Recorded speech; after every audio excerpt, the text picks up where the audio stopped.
Hello everyone. सो ये video last video का ही continuation है, पार्ट 2 कह सकते हो तुम, कि तुम्हारा प्रेफर्ड कोर्स एंड कोचिंग की टाइमिंग्स वगैरह क्या होती हैं एंड तुम अपने कॉलेज के कोर्स के साथ कैसे मैनेज करोगे अपने गवर्नमेंट एग्जाम प्रिपरेशन को। तो लास्ट वीडियो में मैंने 3 ईयर रोड मैप दिया हुआ था कि तुम अपने first year, second year and third year को कैसे अच्छे से यूटिलाइज करोगे अपनी एसएससी एंड तुम्हारी बैंकिंग गवर्नमेंट एग्जाम प्रिपरेशन के लिए। बस तुमने वो वाली वीडियो नहीं देखी है तो आई बटन पर जाके पहले तुम वो वाली वीडियो देखो, क्योंकि उसमें मैंने काफ़ी सारे पॉइंट्स डिस्कस किए हैं। तो आज हम कंटिन्यू कर रहे हैं उस वीडियो को। तुम्हारा प्रेफर्ड कोर्स, तो देखो ह्यूमैनिटीज़ एंड कॉमर्स वाले तो बहुत श्योर हैं, कॉमर्स वाला बीकॉम कर लेता है और तुम्हारे ह्यूमैनिटीज़ वाले बीए कर रहे होंगे। बट आती है प्रॉब्लम साइंस स्टूडेंट को कि मैं बीए करूं या फिर बीएससी ही करूं, मैं अपनी स्ट्रीम कंटिन्यू करूं या स्ट्रीम चेंज करके अपनी बीए ले लूं अपने ग्रेजुएशन में। तो जितने ज़्यादा ऑप्शंस खुल जाते हैं उतने ही हम कंफ्यूज हो जाते हैं। हम इसी टॉपिक पे बात करेंगे कि तुम्हें अपनी स्ट्रीम कंटिन्यू रखनी चाहिए, बीएससी परस्यू करना चाहिए या फिर बीए और बीकॉम की तरफ जाना चाहिए। अब दोनों ही पॉइंट्स मैं तुम्हें बताऊँगी, लास्ट में तुम्हें डिसाइड करना होगा और मैं अपना ओपिनियन भी दे रही हूँ इस पर। तो फर्स्ट बीएससी अगर तुम सेलेक्ट करते हो तो तुमने जो क्लास 12th में सब्जेक्ट पढ़े हैं, 11th-12th में तुम्हारी फिजिक्स केमिस्ट्री बायोलॉजी या फिर फिजिक्स केमिस्ट्री मैथ्स, तुम सेम सब्जेक्ट का कंटिन्यूएशन पढ़ रहे होते हो, तुम थोड़ी सी चीज़ें एक्स्ट्रा हो जाती हैं, तो ओवरऑल तुम उन्हीं सब्जेक्ट्स के अराउंड होते हो। बट अगर तुम बीए या बीकॉम की तरफ जाते हो तो तुम्हें कंप्लीटली अपनी फील्ड स्विच करनी पड़ेगी। तो 11th-12th में जो पढ़ा वो तो नहीं पढ़ना होगा यहाँ पे, वहाँ पे तुम्हारे न्यू सब्जेक्ट्स आएंगे, हिस्ट्री पढ़ना पड़ेगा। अब जिस स्टूडेंट को हिस्ट्री सिविक्स नहीं पसंद है, बिल्कुल भी इंटरेस्ट नहीं है, तो वो तो चुपचाप से बीएससी कर लो। और जिनको भी लगता है कि ठीक है अगर मेरा स्ट्रीम चेंज होता है तो आई कैन मैनेज, मुझे इतना प्रॉब्लम नहीं है हिस्ट्री सिविक्स पढ़ने में। अब मैं तुम्हें एक प्लस पॉइंट बताती हूँ इन दोनों में से। प्रेफर्ड अगर तुम टाइम की बात करो, मुझे टाइम किस में ज़्यादा मिलेगा अपनी एसएससी या गवर्नमेंट एग्जाम प्रिपरेशन के लिए, तो तुम्हारे बीए या बीकॉम में तुम्हें ज़्यादा टाइम मिल रहा होगा रेदर देन बीएससी, क्योंकि बीएससी में तुम्हारे प्रैक्टिकल सब्जेक्ट्स भी होते हैं। आई होप तुमने क्लास 11-12th में भी प्रैक्टिकल करे होंगे और तुम्हारे जो साथ में ह्यूमैनिटीज़ वाले स्टूडेंट्स थे उनके पास प्रैक्टिकल नहीं थे। तो सेम तुम्हारे ग्रेजुएशन में भी वही चीज़ आएगी। तुम्हारी जो क्लासेस होंगी बीएससी की वो 5 बजे तक ख़त्म हो रही होंगी और तुम्हारी जो बीए की क्लासेस होंगी वो मोस्टली तुम्हारी 2 बजे 3 बजे, मतलब हमारे भी कॉलेज में स्टूडेंट है जो बीए परस्यू कर रहे हैं, उनकी क्लासेस ऑलमोस्ट 2 बजे 3 बजे तक ख़त्म हो जाती हैं। बट साइंस स्टूडेंट वहीं पे हम 5 बजे तक लैब में ही होते हैं। तो साइंस स्टूडेंट अगर बीएससी कर रहे हो तुम, तो उसमें केमिस्ट्री की लैब, तुम्हारी जोलॉजी की लैब, तो टिल 5 तक, मतलब not every day but mostly तुम्हें 5 बजे तक कॉलेज में रुकना पड़ता है। अब देखो तुम्हारा जो बीए है वो बहुत ही ज़्यादा थ्योरेटिकल सब्जेक्ट है, इसमें प्रैक्टिकल वगैरह नहीं होता। तो इन केस तुम्हें वो लेक्चर नहीं समझ में आ रहा तो तुम पीछे बैठ के अपने मैथमेटिक्स और क्वांट्स के क्वेश्चंस कर सकते हो।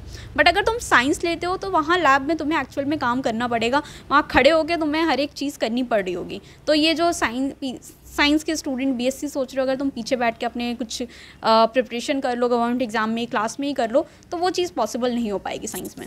बट बीए में एक प्लस पॉइंट ये होगा कि तुम अगर तुम्हारे पास लैब्स नहीं हैं, अगर थ्योरेटिकल लेक्चर तुम्हें नहीं सुनना, तुम क्लास के पीछे बैठ के अपना प्रिपरेशन पे भी टाइम दे सकते हो या असाइनमेंट वगैरह कुछ भी कर सकते हो। तो ये एक प्लस पॉइंट है बीए के लिए कि तुम्हारी लैब नहीं होती है यहाँ पे। बट बीएससी में तुम्हें लैब्स देनी पड़ेंगी। अब लैब्स है तो लैब्स के साथ उसकी फाइल्स भी होगी, तो एक्स्ट्रा टाइम फिर तुम्हारा यहाँ बीएससी में जाएगा तुम्हारे उस लैब की फाइल्स कंप्लीट करने में। जो प्लस पॉइंट तुम्हारे बीए एंड बीकॉम के साथ है कि तुम्हें वहाँ पे ये लैब फाइल वाला काम नहीं करना पड़ेगा। स्पेशली तुम बायोलॉजी डोमेन से जाते हो तो वहाँ पे लैब की फाइल्स में तो बहुत सारे डायग्राम होते हैं। सिर्फ राइटअप होता तो भी तो एक बार तुम कर लेते, बट राइटअप के साथ उसमें डायग्राम्स भी होते हैं, तो तुम्हें डायग्राम्स में भी टाइम देना है, तुम्हें राइटअप पोर्शन पे भी टाइम देना है, तुम्हें लैब में 5 बजे तक भी टाइम देना है और साथ में तुम्हें अपनी गवर्नमेंट एग्जाम की थोड़ा सा टाइम तुम्हें इस कोर्स में कम मिलेगा अपनी गवर्नमेंट एग्जाम प्रिपरेशन के लिए। बट अगर बीए और बीएससी और बीकॉम करते हो तो थोड़ा सा जो तुम्हारा टाइम है वो तुम्हें थोड़ा ज़्यादा मिल रहा होगा, क्योंकि सिंस यहाँ पे लैब नहीं है और यहाँ पे लैब है। तो अगर मैं प्रेफर्ड कोर्स बोलूँ, तुम्हें अगर स्पेसिफिकली तुम्हारे पास और कुछ नहीं, तुम्हें एसएससी और गवर्नमेंट बैंकिंग एग्जाम के लिए ही जाना है, जिनको बैंकिंग के लिए जाना उनके लिए प्रेफर्ड तो बीकॉम कर लो तुम या बीए इकोनॉमिक्स कर लो, ठीक है, वो बैंकिंग के लिए बिल्कुल परफेक्ट है, तुम्हारा आगे कंटिन्यू हो जाएगा। अगर तुम्हें एसएससी के लिए भी जाना है तो बीए या फिर बीकॉम करो, वो बेटर कोर्स होगा। बट अगर तुम्हारा ह्यूमैनिटीज़ के सब्जेक्ट में थोड़ा भी इंटरेस्ट नहीं है तो तुम अपने बीएससी से भी कंटिन्यू कर सकते हो, ऐसा कोई प्रॉब्लम नहीं आ रही होगी। जस्ट तुम्हें 2-3 घंटे एक्स्ट्रा तुम्हें लैब में थोड़े से तुम्हारा टाइम वहाँ पे जाएगा, तो इट्स ओके, ये भी मैनेज कर सकते हो तुम अगर तुम करना चाहो तो लैब के साथ में भी, ठीक है।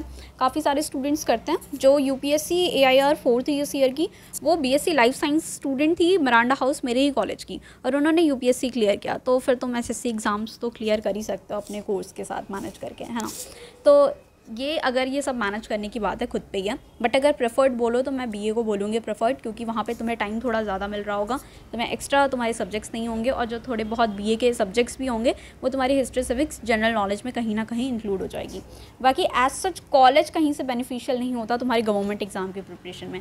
ना तुम्हें बीएससी हेल्प कर रहा होगा तुम्हारी गवर्नमेंट एग्जाम की प्रिपरेशन में, ना ही तुम्हें बीए तुम्हारा कुछ भी हेल्प कर रहा होगा तुम्हारे गवर्नमेंट एग्जाम की प्रिपरेशन में, क्योंकि जो भी आता है ना वो बहुत ही कंप्लीट डिफरेंट होता है जो तुम कोर्स अपना पढ़ते हो ग्रेजुएशन में। तो ना दोनों कोर्सेज कहीं से कहीं तक हेल्प नहीं कर रहे होंगे, जस्ट बिकॉज की एलिजिबिलिटी है तुम्हें एसएससी सीजीएल के लिए ग्रेजुएशन चाहिए ही चाहिए, तो वो तुम्हें करनी पड़ेगी। तो तुम कोई भी कोर्स ले सकते हो इनमें से। अगर तुम बीएससी लेते हो तो उसके एक और प्लस पॉइंट भी तुम कंसीडर कर सकते हो। मान लो एसएससी के लिए तुम बहुत श्योर नहीं हो तो नेक्स्ट ऑप्शन तुम्हारा टीचिंग का ऑप्शन अच्छा हो जाता है बीएससी के बाद, क्योंकि तुम जहाँ भी देखोगे यूजुअली स्टूडेंट्स भी, अगर तुम कोचिंग वगैरह देख रहे हो तो साइंस और मैथ्स की स्टूडेंट्स कोचिंग लेते हैं।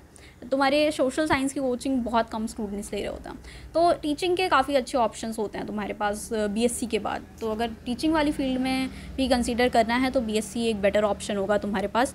बाकी जो नीट जेई वाले कोचिंग्स होती हैं उसमें भी बीएससी एमएससी कंसीडर करते हैं वो, तो वहाँ से वो टीचिंग का ऑप्शन प्लस जो 10th तक के साइंस के टीचर्स होते हैं, 11th-12th के टीचर्स, पीजीटी, टीजीटी, पीजीटी, तो वो वाले ऑप्शंस तुम्हारे पास यहाँ पे रहते हैं। गवर्नमेंट एग्जाम, गवर्नमेंट जॉब वो भी है, ठीक है, टीचिंग भी गवर्नमेंट जॉब में कंसीडर कर सकते हो तुम। तो ये हो गया कोर्सेज़ वाला, ठीक है। कोर्सेज़ के लिए मैंने कुछ प्लस पॉइंट्स इसके बता दिए, कुछ प्लस पॉइंट्स बीए के बता दिए। बाकी इट्स योर चॉइस। अब देखो सीयूईटी में ना, बीए में अब तुम्हें ये लग रहा होगा कि हम बीए करने के लिए हम साइंस के सब्जेक्ट्स में इतना स्कोर कैसे करें। ऑब्वियसली जो 11th-12th वाले स्टूडेंट्स होंगे जिन्होंने ह्यूमैनिटीज़ पढ़ी है उसमें स्कोर करना इजी होगा। 800 नंबर का पेपर होता है तुम्हारा, तुम अपने ही डोमेन में जो तुमने क्लास 12th में पढ़ी है वही डोमेन तुम्हें सेलेक्ट करना है और उस डोमेन में तुम्हें 800 में से स्कोर करना है। तो अब वो कट ऑफ के बेसिस पे होता है, तुम्हारी 600 प्लस ही कट ऑफ जाती है नॉर्थ कैंपस की यूजुअली आउट ऑफ 800। तो बहुत सेफ स्कोर लेना है तो 700 प्लस 650 प्लस लेके चलो, बहुत सेफ स्कोर। तो उतना तो तुम्हें स्कोर करना ही पड़ेगा, फिर तुम्हें बीए के कोर्सेज मिल रहे होंगे। एंड बीएससी की कट ऑफ तुम्हारी ऑलमोस्ट 350 प्लस हो जाती है। नॉर्थ कैंपस के अच्छे कॉलेज चाहिए तो 400 प्लस तुम्हें कंसीडर करके चलना चाहिए आउट ऑफ 600, ठीक है। तो ये कोर्सेज़ और वाले चीज़ें तुम देख लेना। बाकी मैं क्लास और कोचिंग का टाइम बता दूँ। सो कॉलेज में अब तुम कोर्स अपना और कोचिंग कैसे मैनेज करोगे, तुम्हें इवनिंग बैच ही लेना पड़ेगा क्योंकि मॉर्निंग में तुम्हारी कॉलेज की क्लास होंगी एंड कॉलेज जाना पड़ेगा। मतलब इतना तो तुम छुट्टी नहीं मार सकते, अब अटेंडेंस थोड़ी मैंडेटरी हो चुकी है दिल्ली यूनिवर्सिटी में, तो 67% तुम्हें मेंटेन करना पड़ता है यहाँ पे। अब ये क्राइटेरिया लगा दिया है तो करना ही पड़ेगा तुम्हें। तो अब तुम्हें कैसे मैनेज करना है, तुम मॉर्निंग क्लास जाओगे अपनी, ठीक है। क्लास से आने के बाद तुम इवनिंग बैच लेना। इवनिंग बैच यहाँ यूजुअली 5 या 4:30 से शुरू होता है और टिल 8 तुम्हारी क्लासेस कोचिंग की चलती हैं। अगर तुम अड्डा वगैरह लेते हो, केडी कैंपस लेते हो या अपनी पर्टिकुलर कोचिंग भी लेते हो कोई, तो तुम्हें जो कोचिंग की टाइमिंग होगी वो 4:30 to 8 होगी। 3 आवर्स की क्लास होगी तुम्हारी, 5 से 6, 7, 8, ठीक है, 3 आवर 5 to 8। और अगर 4:30 है तो 7:30 तक ख़त्म हो जाएगी। तो 3 आवर्स तुम अपनी क्लास करोगे अच्छे से। उसके बाद तुम्हें घर आके वही सेम टॉपिक रिविज़न करना होगा, जो भी तुमने अपनी क्लास में पढ़ा उसके क्वेश्चन प्रैक्टिस करने होंगे। तो सेकेंड ईयर से मैंने बताया था तुम्हें, सेकेंड ईयर से ये सब चीज़ें शुरू कर देना। फर्स्ट में तुम बेसिक्स करोगे फर्स्ट ईयर से, थर्ड ईयर में फिर अब अगेन अपना पूरा टाइम तुम अपना सेल्फ प्रिपरेशन में लगाओगे। तो ये था तुम्हारा पूरा road map, preferred course, preferred timing, कैसे प्रिपरेशन करनी है, कैसे स्टार्ट करना है। तो एक बार जैसे ही कॉलेज में एडमिशन मिल जाता है शुरू कर देना बिल्कुल। बाकी wish you luck from my side. I hope कि तुम अच्छा ही कर रहे हो अपने लाइफ में एंड आगे भी अच्छा कर रहे होगे, ठीक है। All the best guys, see you in the next video, bye bye.